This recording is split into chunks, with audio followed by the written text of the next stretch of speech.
मैं आपको कहूं कि कोई महिला या कोई माँ किसी तांत्रिक के कहने पर इतना अंधी हो सकती है कि वो अपने ही दुधमुहे बच्चे को फावड़े से काट दे, तो आप इस पर यकीन करेंगे?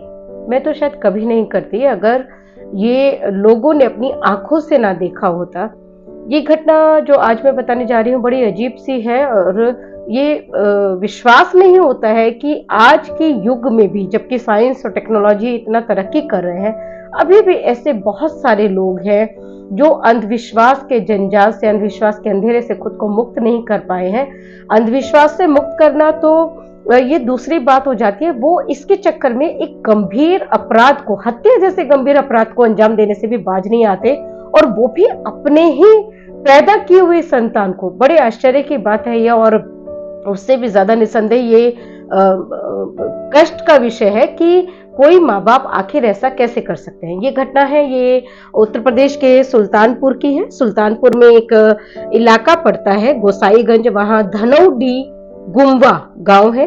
वहां पर कहा जा रहा है कि पिछले दिनों, मतलब यानी है ये घटना जनवरी की ही, जनवरी में एक रविवार की सुबह वहां की एक निवासी मंजू देवी, जिनके पति का नाम शिव कुमार है, वो कानपुर में एक फैक्ट्री में नौकरी करते हैं, और मंजू देवी घर पर अपने 4 बच्चों के साथ रहती थी। इन 4 बच्चों में बड़े बेटे प्रिंस की उम्र 14 साल बताई हुई, जो कि स्थानीय मीडिया में आया है। हिमांशु 11 साल का, बेटी दिव्यांशी 8 साल की, और प्रीतम जिसकी उम्र महज 4 महीने थी। इन 4 बच्चों के साथ मंजू घर पर रहती थी। और ये जो सबसे छोटा बेटा था प्रीतम, जिसकी उम्र मात्र 4 माह थी, एक्चुअली इसी बच्चे की हत्या की गई है। एक रविवार की सुबह मंजू उठती है 8 बजे के आसपास, वो बच्चे को लेकर अपने घर के पास में ही एक पीपल का पेड़ है, पीपल के पेड़ पर वो जैसे एक चबूतरा सा जो बना देते हैं, उस तरह का एक चबूतरा बना हुआ है, वो बच्चे को ले जाकर उस चबूतरे पर रखती है। फावड़ा वो अपने साथ लेकर जाती है और उस फावड़े से ताबड़तोड़ कई प्रहार उस बच्चे पर करती है। ऑन द स्पॉट बच्चे की डेथ हो जाती है। लोग हक्के बक्के रह जाते हैं, समझ में नहीं आता है अचानक कि ये क्या हो गया। फिर प्रत्यक्षदर्शी देखते हैं कि वो हाथ जोड़ती है और वहां पर मुंह में कुछ बुदबुदाती है, पूजा करती है। अब ग्रामीणों को ये संदेह है कि ये जो पूरा मामला है ये नर बलि का है, बच्चे की बलि दी गई है। उस एरिया के एसपी हैं एसपी सौमेन वर्मा, वो भी घटनास्थल पर पहुंचते हैं, अपनी टीम के साथ पहुंचते हैं। फॉरेंसिक टीम भी बुलाई जाती है।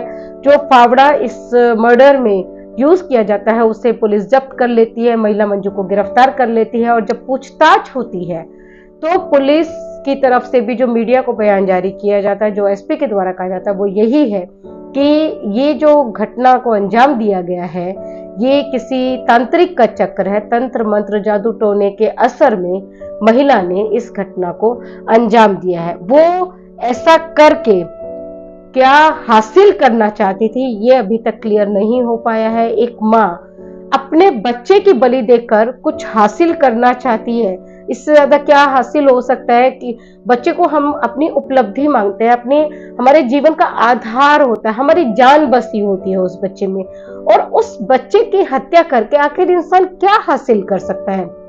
मेरी तो समझ में नहीं आ रहा है ये मामला कि क्या है। क्या ये सिर्फ तंत्र मंत्र का ही मामला है या इसके पीछे कुछ और भी वजह है? क्या वो लेडी जो है वो मेंटली डिस्टर्ब थी पहले से, या फिर बच्चे के जन्म के बाद वो डिस्टर्ब हुई? क्या कारण है? जब तक ये पूरी जानकारियां ना मिल जाए तब तक कुछ कहना बहुत मुश्किल है।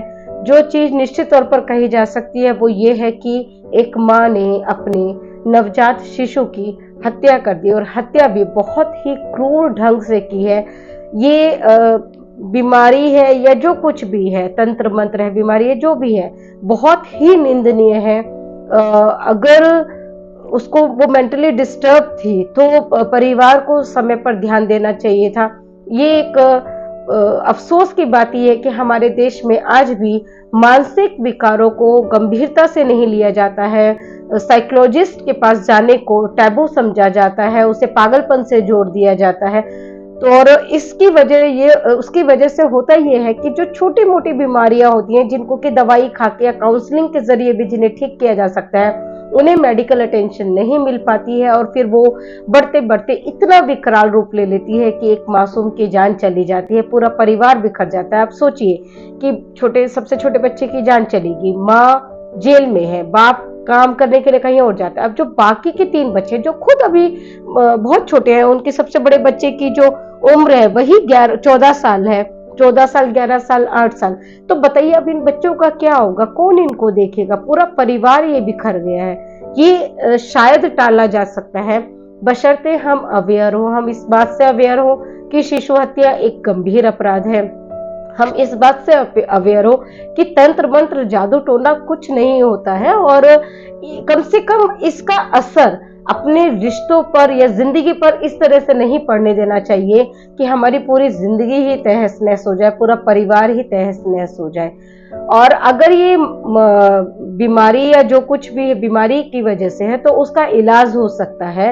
हम अगर इस बात से अवेयर हो कि हमारे परिवार में कोई स्त्री है, कोई महिला है जो मानसिक अवसाद से गुजर रही है, अगर हम उसको टाइमली कंसल्ट करवा लें, किसी साइकोलॉजिस्ट से, किसी साइकाइट्रिस्ट से उनको दिखा दें, तो इस तरह की घटनाओं को टाला जा सकता है। हमारी ये जिम्मेदारी बनती है कि हम अपने आसपास को, अपने परिवार को और अपने समाज को भी सुरक्षित रखें। और उस सुरक्षा का एक उपाय ये हो सकता है कि जो भी जानकारियां हम आप तक लेकर आ रहे हैं, आप उन्हें अपने सर्किल में शेयर करें। इसके लिए आप पालोना को सब्सक्राइब भी करें और इसके कंटेंट को शेयर करते रहें। शेयर करने से निश्चित तौर पर अवेयरनेस बढ़ती है, लोग जागरूक होते हैं, लोग सेंसिटाइज होते हैं और उन्हें मालूम चलता है कि क्या करना है, क्या नहीं करना है। बच्चा नहीं पालना है तो CWC के पास जाना है, बच्चे को लेकर उनको हैंड ओवर करना है और कम से कम इस तरह की जो घटना है इसको तो बिल्कुल भी अंजाम नहीं देना है, क्योंकि इससे न सिर्फ हमारी अपनी जिंदगी बर्बाद होती है बल्कि हमारे पूरे परिवार की, पूरे सभी बच्चों की जिंदगी भी बर्बाद हो जाती है। इसी बात के साथ मैं इजाजत लेती हूँ। नमस्कार।